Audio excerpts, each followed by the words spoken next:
जय हिंद साथियों, आज के इस क्लास में आप सभी का बहुत बहुत स्वागत है। तो साथियों, बिहार पुलिस सिपाही की नई भर्ती 2025 के लिए आज हमारा प्रैक्टिस सेट नंबर 9 चलेगा, जिसमें साथियों आज हम लोग जीके, साइंस और मैथ्स को मिलाकर टोटल 50 सिलेक्टेड प्रश्नों को कवर करेंगे। तो साथियों आप लोग पूरा सेट को लगाइए और 50 में से आप कितने क्वेश्चन सही कर पाते हैं ये आपको सेशन के लास्ट में कमेंट करके बताना है। और जो भी साथी चैनल पर पहली बार आए हैं और आपने अभी तक बिहार पुलिस के बैच को ज्वाइन नहीं किया है तो उसके लिए आप लोग प्ले स्टोर पर जाकर इस एप्लीकेशन को इंस्टॉल कीजिए, फिर ऑल कोर्स पर क्लिक कीजिए। यहाँ ऊपर ही आपको हमारा बैच मिल जाएगा, पेमेंट करके इस बैच को ले सकते हैं। बाकी कोई भी प्रॉब्लम हो तो यहाँ पर नंबर भी मिल जाएगा, मैसेज कर सकते हैं। बाकी बैच में क्या क्या मिलेगा ये आपको क्लास के लास्ट में बताया जाएगा। तो चलिए इसी के साथ आज के सेट को स्टार्ट करते हैं। तो साथियों आज का पहला क्वेश्चन देखिए, वह मृदा जल कौन सा है जो पौधों के लिए अति आवश्यक है? गुरुत्वीय जल, केशिका जल, आसंजक जल या फिर डी यौगिक जल। चलिए बहुत ही शानदार क्वेश्चन है, बताइए इसका आंसर क्या होगा। वह मृदा जल कौन सा है जो पौधों के लिए अति आवश्यक है?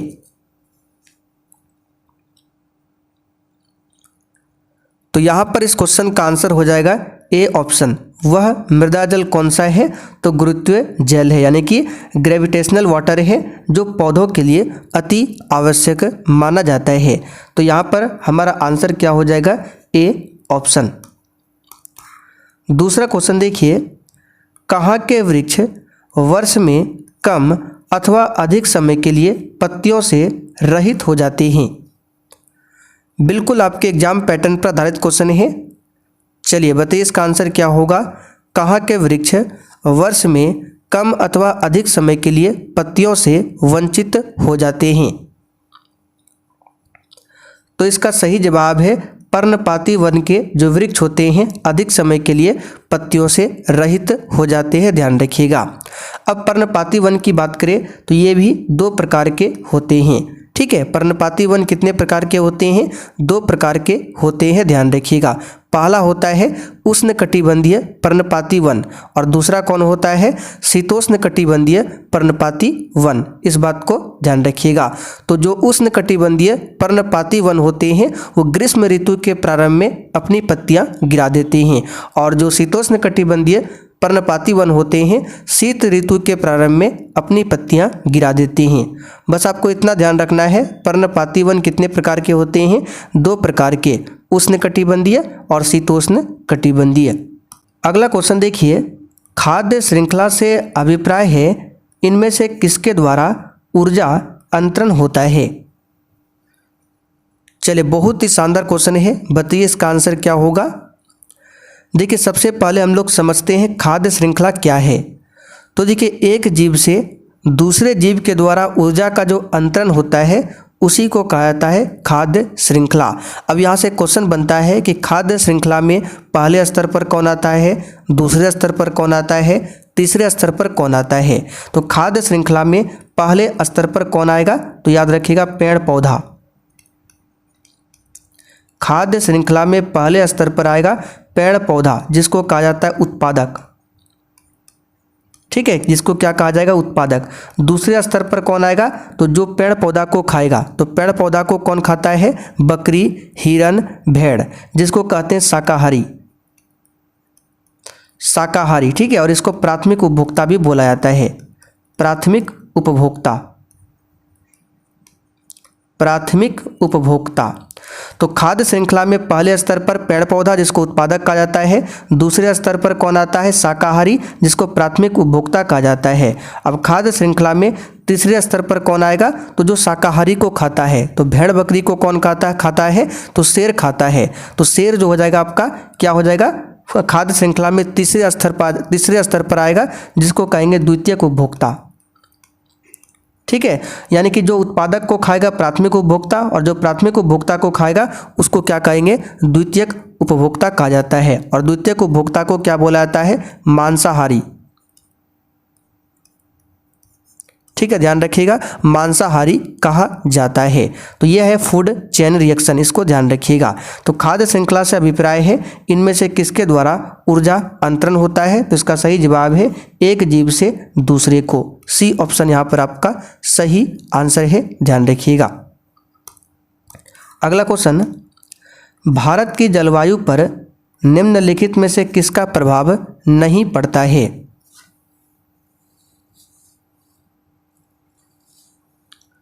अच्छा, यहाँ से क्वेश्चन और छूट गया, जैसे कि जो शाकाहारी यानी प्राथमिक उपभोक्ता को खाएगा उसको द्वितीयक उपभोक्ता या मांसाहारी कहेंगे, और जो शाकाहारी और मांसाहारी दोनों होता है उसको क्या कहते हैं? सर्वाहारी। ठीक है, यानी कि जो शाकाहारी जीव को भी खाता है और द्वितीयक यानी मांसाहारी जीव को भी खाता है वो आता है आपका सर्वाहारी में। ठीक है, चलिए बताइए, भारत की जलवायु पर निम्नलिखित में से किसका प्रभाव नहीं पड़ता है? तो इसका सही जवाब है महासागरीय धाराएं का प्रभाव नहीं पड़ता है भारत की जलवायु पर। अगला क्वेश्चन, भारत के निम्नलिखित में से किस राज्य की सीमा बिहार में अधिकतम जिला से लगती है? और देखिए, जो भी साथी चैनल पर पहली बार आए हैं, अगर आपने अभी तक बिहार पुलिस के बैच को ज्वाइन नहीं किया है तो आपके पास अभी भी समय है। आज से आपका फॉर्म भराना स्टार्ट हो गया है, तो जितना जल्दी हो सके आप लोग बैच को ज्वाइन कर लीजिए। उसमें आपका प्रैक्टिस सेट स्टार्ट हो गया है। ठीक है, और सब्जेक्ट वाइज क्लास भी चल रहा है। क्लास का PDF, क्लास का नोट्स, बिहार पुलिस का क्वेश्चन बैंक, ये सब कुछ आपको दिया जा रहा है। तो आज से ही अपनी तैयारी को स्टार्ट कीजिए और जमकर तैयारी कीजिए, तभी आपका सिलेक्शन होगा। बाकी बैच को कैसे ज्वाइन करना है ये आपको क्लास के लास्ट में आपको बता देंगे। ठीक है, तो यहाँ पर इसका आंसर हो जाएगा झारखंड। बिहार में जो अधिकतम जिला से सीमा साझा करता है वो राज्य है आपका झारखंड, ध्यान रखिएगा। अब यहाँ से बिहार की बात कर लेते हैं, तो क्वेश्चन बन सकता है बिहार के उत्तर में कौन है, दक्षिण में कौन है, ये सब भी आपको ध्यान रखना है। तो सबसे पहले बिहार की बात करें तो ये पूर्वी भारत में स्थित है। जैसे भारत का मैप हो गया तो इधर पश्चिमी भारत है, इधर पूर्वी भारत है, तो बिहार जो है हमारा पूर्वी भारत में स्थित है। बिहार के उत्तर में क्या है? तो नेपाल। आप अगर बिहार के मैप को देखेंगे तो ऊपर में कौन है? नेपाल है। दक्षिण में कौन है? तो दक्षिण में है झारखंड। ठीक है, पूरब में कौन है? तो इधर है पश्चिम बंगाल, वेस्ट बंगाल, और पश्चिम में कौन हो जाएगा? तो पश्चिम में है आपका उत्तर प्रदेश, UP। ठीक है, और इन चारों में से बिहार का जो सबसे अधिक जिला साझा होता है वो झारखंड से। तो आंसर क्या हो जाएगा? झारखंड। मैकमोहन रेखा भारत तथा किस देश के बीच की सीमा रेखा है? पूरा क्लास को कीजिए, लास्ट में आपको मैथ का क्वेश्चन भी सॉल्व कराएंगे। तो ये क्वेश्चन करा चुके हैं। मैकमोहन रेखा 1914 में खींचा गया था। ठीक है, 1914 में खींचा गया था भारत और चाइना के बीच में। भारत पाकिस्तान के बीच में कौन सा रेखा है? तो इसके बीच है रेड क्लिफ रेखा। चलिए, सुएज नहर किस किस को जोड़ती है? और किसी भी क्वेश्चन में डाउट होता है तो आप लोग कमेंट करके पूछ सकते हैं। और ये हमारा व्हाट्सअप नंबर है, लिख लीजिए 9631887058। जिनको भी बिहार पुलिस का बैच ज्वाइन करना है इस पर भी मैसेज करके बैच के बारे में संपूर्ण जानकारी ले सकते हैं। तो सुएज नहर का जो निर्माण है वो पूरा कब हुआ था? तो 1869 में। सुएज नहर की लंबाई कितनी है? 168 किलोमीटर। और ये किसको किसको जोड़ती है? तो भूमध्य सागर और लाल सागर को। चलिए, क्षुद्र ग्रह जिसको एस्ट्रॉयड कहते हैं, ये सूर्य के चारों ओर किनके बीच चक्कर लगाते हैं? तो जैसे कि ये हो गया सन। अब सूर्य से ग्रहों का क्रम पूछा जाता है तो सबसे पहले आता है बुध। ठीक है, बुध आता है, फिर शुक्र, बुध, शुक्र, पृथ्वी, मंगल, बृहस्पति, शनि, अरुण, वरुण। ठीक है, यानी कि वरुण जो है सूर्य से सबसे दूर में स्थित है, इसलिए सौरमंडल का सबसे ठंडा ग्रह पूछे तो यही वरुण ग्रह सौरमंडल का सबसे ठंडा है। सौरमंडल का सबसे गर्म पूछे तो शुक्र ग्रह हो जाएगा, जो सेकंड नंबर पे है। हालांकि सूर्य से सबसे नज़दीक बुध है, लेकिन सबसे गर्म हो जाएगा शुक्र। ठीक है, तो शुक्र ग्रह सौरमंडल का सबसे गर्म ग्रह है, सबसे चमकीला ग्रह है। सौरमंडल का सबसे छोटा ग्रह पूछे तो बुध ग्रह है। सौरमंडल का सबसे बड़ा ग्रह पूछे तो बृहस्पति। बृहस्पति कहाँ पर है? तो बुध, शुक्र, पृथ्वी, मंगल, बृहस्पति, ये है आपका बृहस्पति। पृथ्वी तीसरे स्थान पर आता है, बुध, शुक्र, पृथ्वी, और ये है मार्स यानी कि मंगल। तो सूर्य के चारों ओर क्षुद्र ग्रह चक्कर लगाते हैं, तो ये क्षुद्र ग्रह किन ग्रहों के बीच में पाए जाते हैं? तो इसका सही जवाब है मंगल और बृहस्पति। तो ये आपका मंगल है और ये बृहस्पति है, इसी के बीच में क्या पाए जाते हैं? क्षुद्र ग्रह, मंगल और बृहस्पति के बीच में। तो इसका सही जवाब हो जाएगा बी ऑप्शन, मंगल और बृहस्पति। मंगल ग्रह को लाल ग्रह भी बोला जाता है। शनि ग्रह सौरमंडल का दूसरा सबसे बड़ा ग्रह है। पहला कौन है? बृहस्पति, दूसरा कौन है? शनि। शनि का एक उपग्रह याद रखिएगा, टाइटन। पूछा जाता है टाइटन किसका उपग्रह है? तो शनि का। अगला क्वेश्चन, किसी नक्शे पर एक निश्चित समय पर समान ताप वाले बिंदुओं को जोड़ने वाली रेखा क्या कहलाती है? और साथियों आपकी जानकारी के लिए बता दें, ये जो क्लास में हम जो भी आपको एक्स्ट्रा क्वेश्चन बताते हैं ये सब कुछ आपको लिखा हुआ मिल जाएगा। ठीक है, वन लाइनर फॉर्म में हम आपको ये सब लिख कर देते हैं, और इसके साथ में स्पेशल बिहार जीके का भी आपको नोट्स मिल जाएगा बैच में। तो इसका आंसर हो जाएगा आइसोथर्म। तो समान ताप वाले बिंदुओं को जोड़ने वाली रेखा को क्या कहते हैं? आइसोथर्म कहते हैं। मॉन्ट्रियल प्रोटोकॉल जो कि 1987 में हुआ था, ये किससे संबंधित है?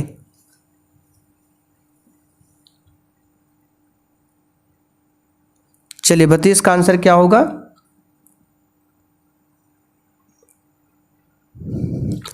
तो देखिए, एक हुआ था क्योटो प्रोटोकॉल और एक है मॉन्ट्रियल प्रोटोकॉल, दोनों अलग अलग है। तो मॉन्ट्रियल प्रोटोकॉल जो है ये सीएफसी का प्रयोग घटाने के लिए, ओजोन परत को नष्ट होने से बचाने के लिए ये हुआ था। कब हुआ था? 1987 में। सीएफसी की बात करें तो ये ओजोन परत को नष्ट करता है सीएफसी, क्लोरोफ्लोरोकार्बन। तो इसी को कम करने के लिए ये मॉन्ट्रियल प्रोटोकॉल हुआ था 1987 में। निम्नलिखित में से कौन सा महासागर अंग्रेजी अक्षर एस के आकार जैसा है? ये क्वेश्चन हम आपको पहले भी बता चुके हैं, अगर आप रेगुलर क्लास करते हैं तो बिल्कुल आराम से ये बता सकते हैं। तो इसका आंसर है अटलांटिक महासागर। प्रशांत महासागर सबसे बड़ा महासागर है और इसी में है विश्व की सबसे गहरी खाई मैरियाना गर्त। तो अगर आपसे पूछे मैरियाना गर्त किस महासागर में है, तो प्रशांत महासागर में। मध्य भारत से निकलकर यमुना या गंगा में मिलने वाली नदी निम्न में से कौन सी है?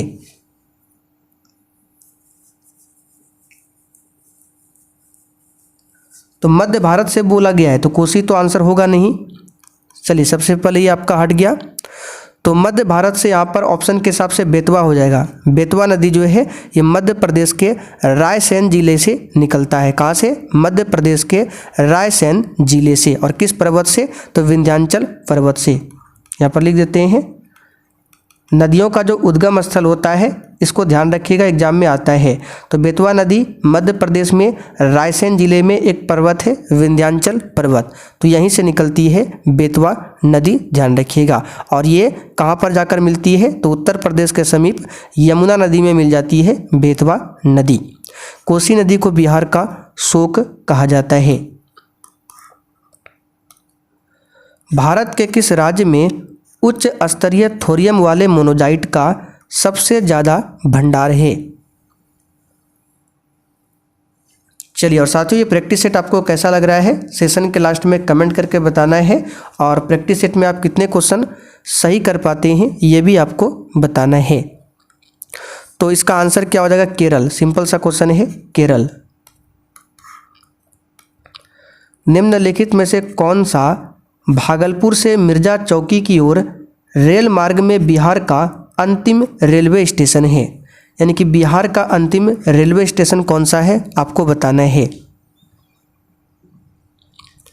तो ये है पीरपैंती रेलवे स्टेशन, इसको याद कर लीजिए डायरेक्ट आप लोग, पीरपैंती रेलवे स्टेशन। ठीक है, ये पूर्वी रेलवे जोन के मालदा रेलवे डिवीजन के अंतर्गत में आता है। ठीक है, ये बिहार का क्या है, अंतिम रेलवे स्टेशन है। यहाँ पर बी ऑप्शन आपका सही जवाब है। बिहार में बहने वाली पवित्र नदी फल्गु निम्नलिखित में से किन नदियों के संगम से बनती है? बिल्कुल एग्जाम में छपने वाला क्वेश्चन है। चलिए बताइए इसका आंसर। फल्गु नदी से संबंधित बिहार पुलिस में इस बार भी क्वेश्चन आया था। तो फल्गु नदी जो है हिंदुओं और बौद्धों की सबसे पवित्र नदियों में से एक मानी जाती है। इस नदी को गुप्त गंगा भी कहा जाता है। क्यों? क्योंकि वर्ष के अधिकांश समय में ये नदी जो है सूखा दिखाई देता है, इसलिए इसको क्या बोलते हैं, गुप्त गंगा।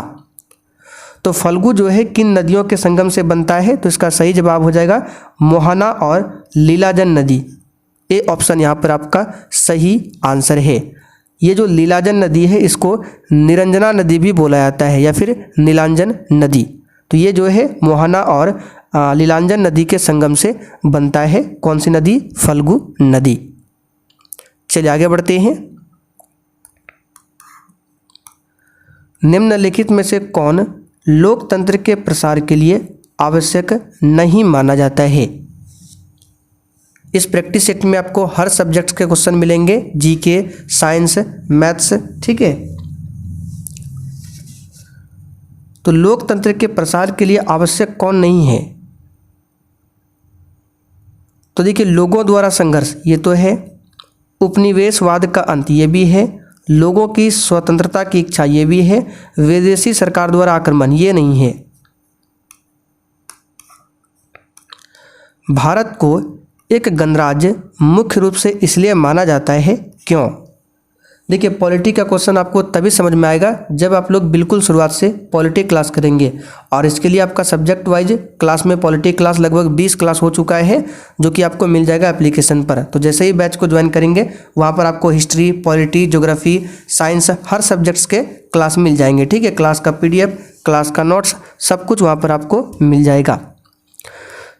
तो भारत को एक गणराज्य मुख्य रूप से इसलिए माना जाता है क्योंकि यहाँ का राज्य का जो अध्यक्ष होता है, राज्य का अध्यक्ष का मतलब राष्ट्रपति, तो राष्ट्रपति का जो होता है वो चुनाव होता है। यहाँ पर ए ऑप्शन आपका सही आंसर है, ध्यान रखिएगा, ठीक है। राष्ट्रपति की बात करें तो राष्ट्रपति का कार्यकाल पूछा जाता है, जो कि 5 वर्षों के लिए होता है राष्ट्रपति का कार्यकाल। और राष्ट्रपति बनने के लिए मिनिमम उम्र पूछे तो 35 वर्ष। नागरिकता निम्नलिखित में से किस विधि द्वारा प्राप्त की जा सकती है?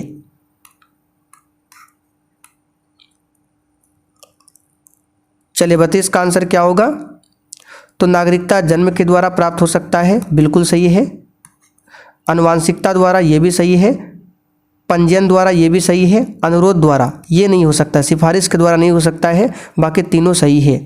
तो यहाँ पर देखिए बी ऑप्शन में दिया हुआ है।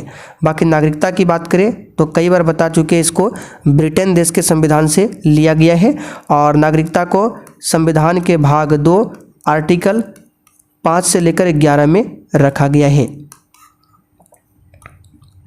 भारतीय गणराज्य में वास्तविक कार्यकारी प्राधिकार निम्नलिखित में से किसके पास होता है? तो संविधान का एक आर्टिकल है 74 के अनुसार राष्ट्रपति को उसके कार्यों के समापन एवं सलाह हेतु एक मंत्री परिषद होता है, जिसका प्रधान होता है प्रधानमंत्री। तो भारतीय गणराज्य में वास्तविक कार्यकारी प्राधिकार कौन होता है? तो ये हो जाएगा प्रधानमंत्री। ऐसे तो मंत्री परिषद के पास होता है, लेकिन मंत्री परिषद का प्रधान होता है प्रधानमंत्री। तो यहाँ पर ए ऑप्शन भी आप लोग लगा सकते हैं, ध्यान रखिएगा। और लोकसभा की बात करें तो यहाँ से क्वेश्चन बनता है कि मंत्री परिषद सामूहिक रूप से किसके प्रति उत्तरदायी होता है? तो मंत्री परिषद जो है सामूहिक रूप से लोकसभा के प्रति उत्तरदायी होता है। लोकसभा में अगर मंत्री परिषद के विरुद्ध अविश्वास प्रस्ताव पारित हो जाता है तो प्रधानमंत्री सहित मंत्री परिषद को भी त्यागपत्र देना पड़ता है, ये हम आपको बता चुके हैं। भारतीय राष्ट्रपति के संबंध में निम्नलिखित में से कौन सा कथन सत्य है? चलिए, तो वह राज्यों में मुख्यमंत्री की नियुक्ति करता है, बोला गया कौन सा कथन सत्य है? वह अपनी शक्ति का वास्तविक रूप से उपयोग करता है, वह सीधे लोगों द्वारा चुना जाता है, वह देश का औपचारिक मुखिया होता है। तो ए ऑप्शन की बात करें सबसे पहले ये गलत हो जाएगा। राज्यों में मुख्यमंत्री की नियुक्ति राष्ट्रपति नहीं करता है, राज्यपाल करता है। और आप लोग कहेंगे मुख्यमंत्री का तो चुनाव होता है। देखिए मुख्यमंत्री का चुनाव नहीं होता है, और ये हम आपको पॉलिटी क्लास में बहुत ही अच्छे से बता चुके हैं। मुख्यमंत्री का चुनाव नहीं होता है, विधानसभा सदस्य के रूप में चुनाव होता है। फिर विधानसभा में जो बहुमत दल का नेता होता है, राज्यपाल उसको मुख्यमंत्री पद के लिए नियुक्त करता है। तो मुख्यमंत्री का चुनाव कभी भी नहीं होता है, मुख्यमंत्री की नियुक्ति होता है। उसी प्रकार प्रधानमंत्री का कभी भी चुनाव नहीं होता है, प्रधानमंत्री की नियुक्ति होती है। कौन करता है? तो राष्ट्रपति। अब आप लोग बोलेंगे प्रधानमंत्री का जो चुनाव होता है वो प्रधानमंत्री का नहीं होता है, वो लोकसभा का होता है। अब लोकसभा में जो बहुमत दल का नेता होता है उसी को राष्ट्रपति प्रधानमंत्री के पद पर नियुक्त करते हैं। अगर आपको इसके बारे में डिटेल्स में जानना है तो बैच में जाइए, वहाँ पर पॉलिटी क्लास सब मिल जाएगा, डिटेल्स में बताए हैं। तो पहला कथन तो आपका गलत हो गया। वह सीधे लोगों द्वारा चुना जाता है, ये भी गलत है। वह देश का औपचारिक मुखिया होता है, ये वाला कथन आपका बिल्कुल सही आंसर है। राष्ट्रपति जो है देश का कौन होता है? औपचारिक मुखिया होता है, ध्यान रखिएगा। और राष्ट्रपति की बात करें तो तीनों सेनाओं का भी प्रमुख होता है, थल सेना, जल सेना, ठीक है, वायुसेना, तीनों का कमांडर कौन होता है? राष्ट्रपति होता है। बाकी वो अपनी शक्ति का वास्तविक रूप से उपयोग करता है, ये भी गलत है। तो केवल डी ऑप्शन सही है। राष्ट्रपति केवल नाम मात्र का मुखिया होता है, वास्तविक शक्ति होता है पीएम के पास में। निम्नलिखित में से वह अधिकार कौन सा है जिसकी गणना भारत के संविधान में नहीं की गई है, लेकिन जिसे उच्चतम न्यायालय यानी कि सुप्रीम कोर्ट ने मौलिक अधिकार बताया है? तो यह है निजता का अधिकार। ठीक है, निजता का अधिकार का उल्लेख संविधान में नहीं है, लेकिन सुप्रीम कोर्ट ने आरंभ में ही इसको मौलिक अधिकार में इसको बताया है। तो यहाँ पर ए ऑप्शन आपका सही आंसर है। आप लोग कमेंट करके बताइए अस्पृश्यता का उन्मूलन किस आर्टिकल में किया गया है? संसदीय प्रणाली वाली सरकार को अन्य किस नाम से जाना जाता है? चलिए बताइए इसका आंसर क्या होगा। तो संसदीय प्रणाली वाली सरकार को अन्य संघीय सरकार के रूप में भी जाना जाता है। और भारतीय संघ की कार्यपालिका शक्ति किसमें निहित होती है? तो राष्ट्रपति में निहित होती है। भारत में किस व्यवस्था को अपनाया गया है? तो संसदीय व्यवस्था को अपनाया गया है, ध्यान रखिएगा। सिख साहित्य के अनुसार गुरु नानक देव की जयंती भारतीय चंद्र माह के या की पूर्णिमा के दिन मनाई जाती है। यानी चंद्र माह के डैश होगा यहाँ पे, डैश की पूर्णिमा के दिन मनाई जाती है। बिल्कुल आपके एग्जाम पैटर्न पर आधारित क्वेश्चन है, इसी प्रकार से आपके एग्जाम में क्वेश्चन पूछे जाएंगे।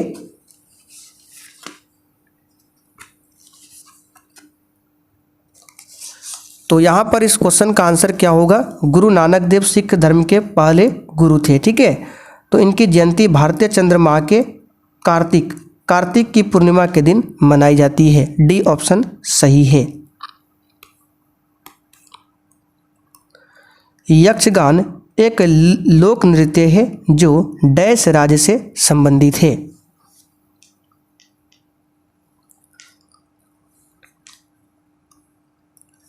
तो यक्षगान कर्नाटक का लोक नृत्य है। लावनी पूछे कहाँ का लोक नृत्य है? तो महाराष्ट्र का लोक नृत्य है। 1857 के विद्रोह को किस उर्दू कवि ने देखा था? और देखिए साथियों, जिन्होंने अभी तक सेशन को लाइक नहीं किया है, आपसे रिक्वेस्ट है आप लोग साथ में सेशन को लाइक भी करते चलिए। तो इसका आंसर होगा मिर्जा गालिब। 42वें संविधान संशोधन के 10 आचार आदर्शों को किस नाम से जाना जाता है? तो इसको मौलिक कर्तव्य के रूप में जाना जाता है। हालांकि वर्तमान में अब 11 मौलिक कर्तव्य है जिसको रूस देश के संविधान से लिया गया है। अब मौलिक अधिकार से संबंधित जो भी क्वेश्चन बनता है कई बार हम डिटेल्स में बता चुके हैं, इसलिए आप लोग प्रैक्टिस सेट 1 से क्लास कीजिए, आपको सब कुछ समझ में आ जाएगा। निम्नलिखित में से कौन 1857 के विद्रोह में अंग्रेजों का सबसे कट्टर दुश्मन था? और जैसे ही क्लास खत्म होगा इसका पूरा पीडीएफ आपको आंसर के साथ एप्लीकेशन पर मिल जाएगा।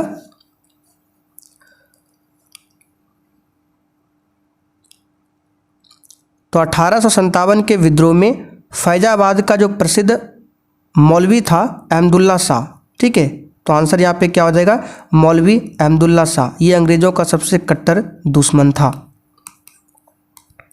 राज्य सरकार का कार्यकारी अध्यक्ष या प्रमुख कौन होता है?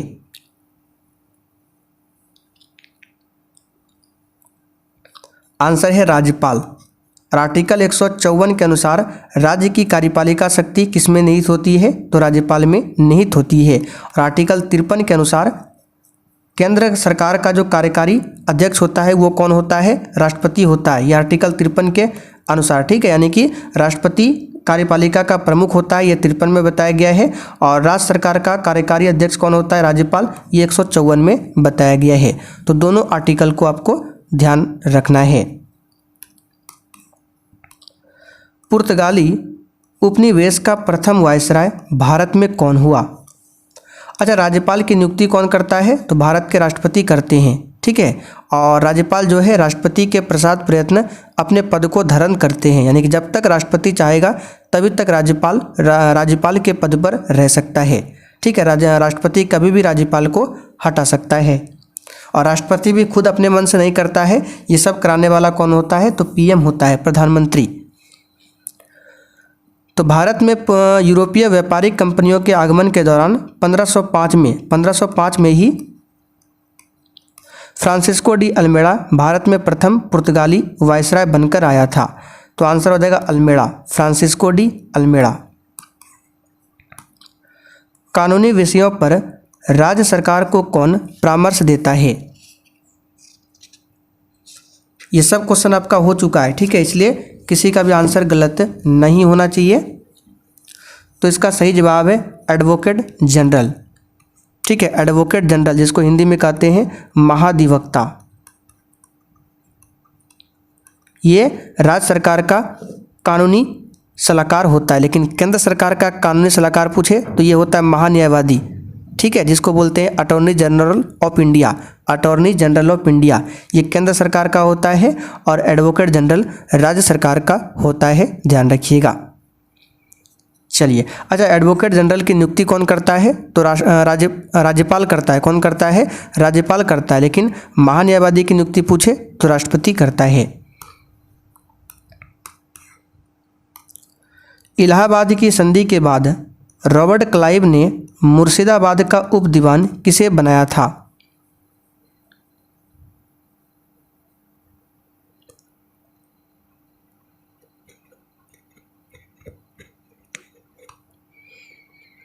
तो इसका आंसर है मोहम्मद रजा खान। यहाँ पर ए ऑप्शन आपका सही जवाब है, मोहम्मद रजा खान, ठीक है। अच्छा, यहाँ से क्वेश्चन बन सकता है कि बिहार के लिए किसे नियुक्त किया था? तो मुर्शिदाबाद का उप दीवान बनाया था मोहम्मद रजा खान, लेकिन बिहार का उप दीवान किसे बनाया था? तो इसे भी याद रखिएगा, तो राजा सिताब। यहाँ पे देखिए बी ऑप्शन में दिया सिताब राय। सिताब राय को बिहार का उप दीवान बनाया गया था और मोहम्मद रजा खान को मुर्शिदाबाद, ठीक है, किसका? मुर्शिदाबाद। भारत में निम्नलिखित में से किसके अंतर्गत पंचायती राज प्रणाली की व्यवस्था की गई है? तो इसका आंसर है राज्य के नीति निर्देशक सिद्धांत के अनुसार। सी ऑप्शन आपका सही जवाब है। पंचायती राज को दर्जा कब मिला है? तो 24 अप्रैल 1993 को, ठीक है, पूरे भारत में लागू हुआ था पंचायती राज, इसलिए हम लोग 24 अप्रैल को पंचायती राज दिवस मनाते हैं। और इसको संवैधानिक दर्जा मिला है 73वां संविधान संशोधन के तहत में। निम्नलिखित में से कौन सा आयोग 1857 का विद्रोह दमन के बाद भारतीय फौज के नव संगठन से संबंधित है? तो 1857 का विद्रोह दमन के लिए पील आयोग का गठन किया गया था। पील आयोग ये एक रॉयल कमीशन था जो ब्रिटेन की महारानी द्वारा 57 के विद्रोह के बाद नियुक्त किया गया था और इसकी नियुक्ति जो है भारतीय फौज या सेना के नव संगठन की जांच के लिए 12 प्रश्नों के साथ हुआ था। कितने प्रश्नों के साथ? 12 प्रश्नों के साथ हुआ था। अलाउद्दीन खिलजी द्वारा बनाया गया प्रसिद्ध अलाई दरवाज़ा कहाँ पर स्थित है? और साथियों जितना हो सके सेशन को शेयर कीजिए। तो ये बता चुके हैं नई दिल्ली में। श्रीरंगपट्टनम का ऐतिहासिक शहर जिसे टीपू सुल्तान और उसके पिता हैदर अली की कब्रों का घर माना जाता है, वह निम्नलिखित किस शहर से लगभग 15 किलोमीटर की दूरी पर स्थित है? टीपू सुल्तान की राजधानी कहाँ पर थी? श्रीरंगपट्टनम।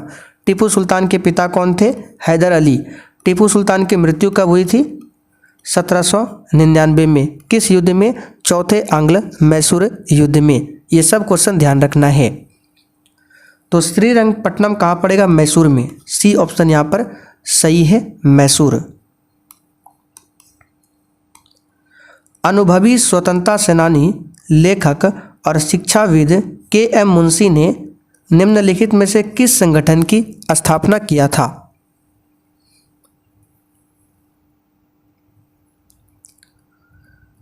तो इसका आंसर है भारतीय विद्या भवन की स्थापना किया था। कब किया था? 1938 में महात्मा गांधी के आशीर्वाद से। ठीक है। बाकी थियोसॉफिकल सोसाइटी की बात करें तो इसकी स्थापना 1875 में किया गया था, न्यूयॉर्क में। किसने किया था? तो मैडम ब्लावत्स्की और कर्नल ओलकोट ने। ठीक है। थियोसॉफिकल सोसाइटी की स्थापना 1875 में न्यूयॉर्क में मैडम ब्लावत्स्की और कर्नल ओलकोट ने मिलकर किया था। ठीक है। भारतीय सांख्यिकी संस्थान की बात करें तो इसकी स्थापना 1931 में किया गया था महालनोबिस के द्वारा, पीसी महालनोबिस के द्वारा। और इंडियन स्कूल ऑफ माइंस की बात करें तो इसकी स्थापना उस समय के वायसराय लॉर्ड इरविन ने किया था 1926 में। यानी 1926 में वायसराय कौन था? Lord Irwin. उसी ने इंडियन स्कूल ऑफ माइंस की स्थापना किया था। पूरा विश्व होलोकॉस्ट शब्द को विशेष रूप से निम्नलिखित किस देश के साथ जोड़कर देखता है? आंसर है जर्मनी के साथ। ए ऑप्शन आपका सही जवाब है, जर्मनी के साथ। और होलोकॉस्ट शब्द जो है नरसंहार का एक उदाहरण था। मुगल शासन के दौरान एक कोतवाल की सही भूमिका क्या थी?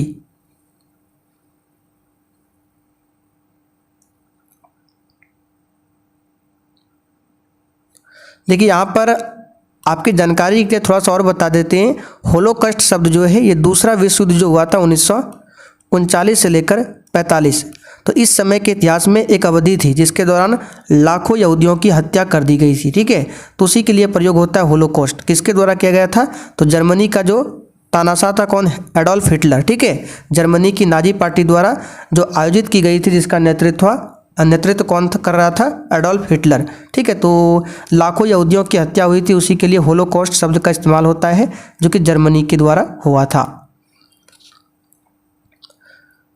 तो मुगल शासन के दौरान एक कोतवाल की सही भूमिका क्या थी आपको बताना है। तो इसका आंसर है कानून और व्यवस्था को बनाए रखना। ये एक कोतवाल की सही भूमिका थी। बाल विवाह अवरोध अधिनियम 1929 को निम्नलिखित किस अन्य नाम से भी जाना जाता है?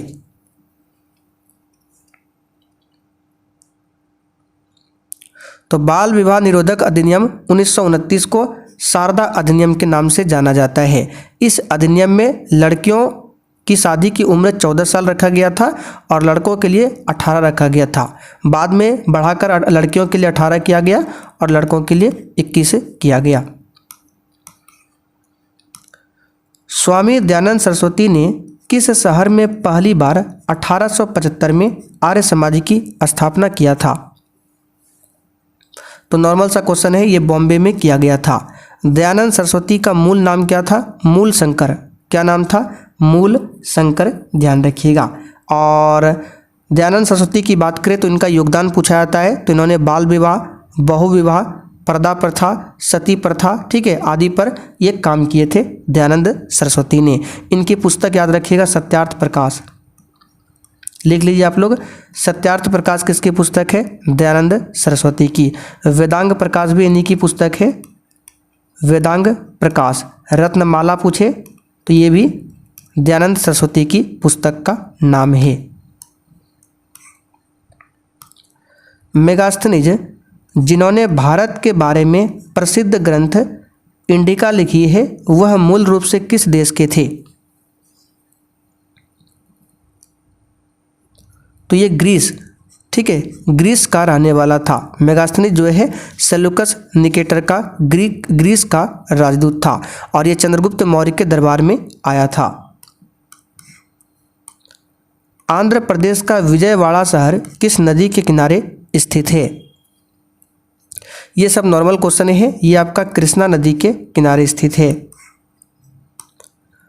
अजरबैजान जो कभी सोवियत संघ का एक हिस्सा था, निम्नलिखित में से कौन सी इसकी राजधानी है? तो अजरबैजान की राजधानी है बाकू। अच्छा, सोवियत संघ का विघटन कब हुआ था? तो 1991 में। निम्नलिखित पुरस्कारों में से कौन सा पुरस्कार नॉर्वे के राजा द्वारा प्रस्तुत किया गया है और अक्सर इसे गणित का नोबेल पुरस्कार कहा जाता है?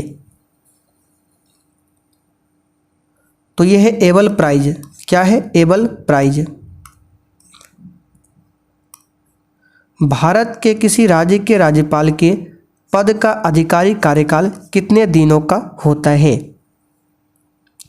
तो जैसे कि पहले भी हम आपको बता चुके हैं, राज्यपाल की नियुक्ति राष्ट्रपति के द्वारा किया जाता है। राज्यपाल का कार्यकाल ऐसे सामान्य 5 वर्षों के लिए होता है, लेकिन 5 वर्ष से पहले भी राष्ट्रपति जब चाहे राज्यपाल को हटा सकता है प्रधानमंत्री की सलाह पर। तो ऑप्शन के अकॉर्डिंग यहाँ पर सी ऑप्शन लगा सकते हैं, 5 साल।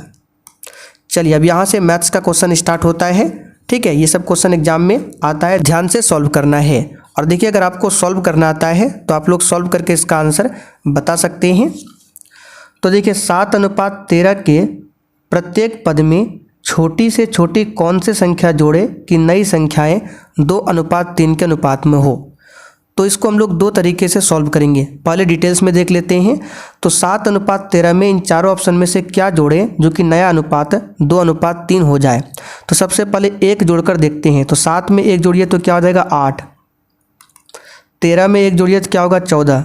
अब देखिए क्या ये 2:3 आता है? तो 2 से काटेंगे 4, 2 से काटेंगे 7, ये तो 4:7 आया, ये आपका गलत है। 2 रख के देखिए तो 7 में अगर 2 जोड़ेंगे तो 9 हो जाएगा अनुपात, 13 में 2 जोड़ेंगे तो 15।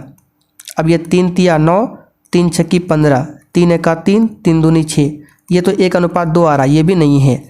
चलिए 5 रख कर देखते हैं। तो 7 में 5 जोड़िए तो कितना होगा 12, 13 में 5 जोड़िए तो कितना होगा 13 5 18। अब देखिए यहाँ पे 6 दूनी 12, 6 तिया 18, देख सकते हैं 2:3 यहाँ पर आ रहा है। इसका मतलब डी ऑप्शन हमारा सही है। तो ये हो गया आपका बेसिक। अब इसको शॉर्ट से कैसे सॉल्व करेंगे आइए आपको बताते हैं शॉर्ट ट्रिक से।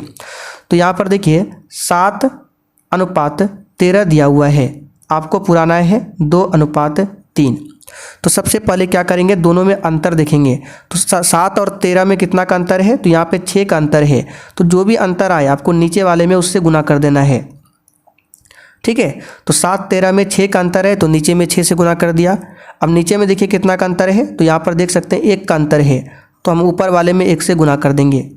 अब गुना कर दिए, 7 गुना 1 कितना हो जाएगा 7, 13 गुना 1 कितना होगा 13, 2 गुना 6 12, 3 गुना 6 18। अब अंतर देख लीजिए कितना का आ रहा है, यहाँ पे भी 5 का अंतर है, यहाँ पे भी 5 का अंतर है, तो हमारा आंसर क्या हो जाएगा 5। चलिए इस टाइप से एक और सवाल है, इसको भी आप लोग शॉर्ट ट्रिक के माध्यम से सॉल्व कीजिए। कैसे करना है, तो यहाँ पर देखिए लिखते हैं 15 19, यहाँ पे लिखते हैं 3, यहाँ पे लिखते हैं 4। देखिए दोनों में अंतर कितना का है, 15-19 में 4 का अंतर है, तो यहाँ पे हम गुना 4 कर देंगे। 3-4 में 1 का अंतर है, तो यहाँ पर हम 1 से गुना कर देंगे। अब गुना कीजिए, 15 गुना 1 हो जाएगा आपका 15 अनुपात 19 गुना 1 19। नीचे देखिए 3 चौकी 12, 4 चौकी 16। अब अंतर देख लीजिए, यहाँ पे 3 का है, यहाँ पे भी 3 का है, तो आंसर हमारा क्या हो जाएगा 3। चलिए अमित 8640 रुपये की वस्तुएं बेचकर 20% लाभ कमाता है। यदि वह इन वस्तुओं को 8280 में बेचता तो उसे कितने प्रतिशत का लाभ होता। तो यहाँ पर ध्यान दीजिए, 20% का लाभ का मतलब होता है 120। अगर 20% हानि होता तो हम क्या लिखते हैं, 80%। ठीक है, यानी कि जो भी हो आपको 100 में जोड़ना है या फिर घटाना है। अगर लाभ बोले तो 100 में जोड़ दीजिए, हानि बोले तो 100 में घटा दीजिए। तो 20% का लाभ है तो 100 में 20 जोड़िए, 120। ठीक है, तो यहाँ पर बोला गया है 8640 रुपये की वस्तु बेचने पर 20% का लाभ होता है, यानी 120 रुपये का लाभ होता है। तो अगर हम 1 रुपये की वस्तु को बेचेंगे तो कितना लाभ होगा, तो 120 बटे 8640। यहाँ पर एक एक नियम का रूल का प्रयोग कर रहे हैं। फिर बोल रहा है 8280, तो 8280 रुपये की वस्तु को और बेचेंगे तो कितना प्रॉफिट होगा, तो 120 बटे 8640 गुना 8280। अब इसको सॉल्व कर दीजिए, आपका आंसर आ जाएगा, 0 से 0 कट जाएगा। और यहाँ पे कटा के देखते हैं, यहाँ से 12 से 10 बार में, और इसको 12 से काटिए, बरसते 84, 2 4, 12 दूनी 24। ठीक है, फिर यहाँ पे 2 से काटते हैं, 2 से ये 5, 2 से ये 36। ठीक है, अब 36 से कट जाएगा, 36 दूनी 72, 10 8, 108, 36 दिया 108। अब 23 गुना 5 कीजिए तो कितना होगा, 115। अब बताइए 115 का लाभ है, यानी कि 15% का लाभ है, 100 में घटा दीजिए। ठीक है, जैसे यहाँ पर 20% है, हमने 120 लिखा, लेकिन है कितना, 20। उसी प्रकार यहाँ पर 115 आ रहा है तो यानी कि 15 है। तो बी ऑप्शन यहाँ पर सही है, 15% का लाभ होगा। 136 और 204 का HCF 68 है, इन दोनों संख्याओं को लोसो क्या होगा। इस टाइप का क्वेश्चन इस बार एग्जाम में आया था। तो एक फॉर्मूला होता है एलसीएम गुना HCF बराबर होता है पहली संख्या गुना दूसरी संख्या। ये आपने बचपन में पढ़ा होगा। तो यहाँ पर एलसीएम HCF दिया है, तो ये 900 क्या HCF 968 दिया है, यानी कि एलसीएम हमको निकालना है। HCF 68 दिया है, पहली संख्या 136 है, दूसरी संख्या 204 है। तो एलसीएम बराबर क्या हो जाएगा, तो ये हो जाएगा 136 गुना 204 और बटे में 68। अब इसको सॉल्व कर दीजिए, 68 दूनी 136, 204 गुना 2 408। सी ऑप्शन यहाँ पर सही है। आज का आखिरी क्वेश्चन, चलिए यहाँ पर भाग देना है। बिल्कुल इसी टाइप से क्वेश्चन मैथ्स का आता है। तो 1.005 में आपको भाग करना है 10.05 से। तो दशमलव कैसे हटाएंगे, तो यहाँ पे देखिए दशमलव के आगे 3 अंक है, यहाँ पे देखिए दशमलव के आगे 2 अंक है, तो यहाँ पर बराबर कर लेंगे 3 जीरो देखिए। तो यहाँ पर 1 2 3, यहाँ पर 1 2 3। अब दशमलव को हटा दीजिए तो क्या बचा, ऊपर में 1005, नीचे क्या बचा 1005 0। तो ये एक बार में और ये कटेगा 10 बार में, तो 1/10 आ गया। अब 10 से 1 में भाग करेंगे तो 0.1 आएगा। अब देखिए अगर आपको 10 से भाग करने के लिए नहीं आता है तो पहले बेसिक मैथ सीखिए। ठीक है, ये सब नॉर्मल क्वेश्चन है, सभी को पता होना चाहिए। 10 से भाग करेंगे 1 में तो 0.1 होगा। तो चले साथियों, आज का सेट आपका यहीं पर कंप्लीट होता है। अब आप लोग कमेंट करके बताइए कि आपने आज कितने क्वेश्चन सही किए। अब जिनको भी बिहार पुलिस का बैच चाहिए, ज्वाइन करना है, आइए आपको बता देते हैं। और इसमें आपको ऑफ़र भी मिलने वाला है। ठीक है, कल या परसों से इस बैच में ऑफ़र मिलेगा। तो सबसे पहले प्ले स्टोर पर जाइए और इस एप्लीकेशन को इंस्टॉल कीजिए। उसके बाद आपको ऑल कोर्स पर क्लिक करना है। फिर यहाँ पर ऊपर ही आपको बिहार पुलिस का बैच मिल जाएगा। यहाँ पर बाय नाउ का ऑप्शन होगा, तो यहाँ पर पेमेंट करके इस बैच को ले सकते हैं। और किसी भी प्रकार का प्रॉब्लम हो तो यहाँ ऊपर ही हमारा व्हाट्सअप नंबर दिया गया है, आप लोग नंबर पर भी मैसेज कर सकते हैं। बाकी बैच में देख सकते हैं क्या क्या मिलेगा। डेली आपको क्लास मिल जाएगा, सब्जेक्ट वाइज क्लास भी मिलेगा, फुल डिस्कशन के साथ में। दोनों क्लास का PDF मिल जाएगा आपको आंसर के साथ में। शॉर्ट नोट्स आपको मिल जाएगा, जो छोटा छोटा नोट्स होता है जहाँ से एग्जाम में क्वेश्चन डायरेक्ट पूछा जाता है, ये आपको नोट्स मिल जाएगा। बूस्टर नोट्स में आपको क्या मिलेगा, तो जो क्लास में हम एक्स्ट्रा क्वेश्चन बताते हैं वो आपको बूस्टर नोट्स में मिलेगा। पिछले 12-13 साल का बिहार पुलिस का क्वेश्चन बैंक मिल जाएगा 1 लाइनर फॉर्म में, और साथ में स्पेशल बिहार GK का भी आपको नोट्स मिल जाएगा।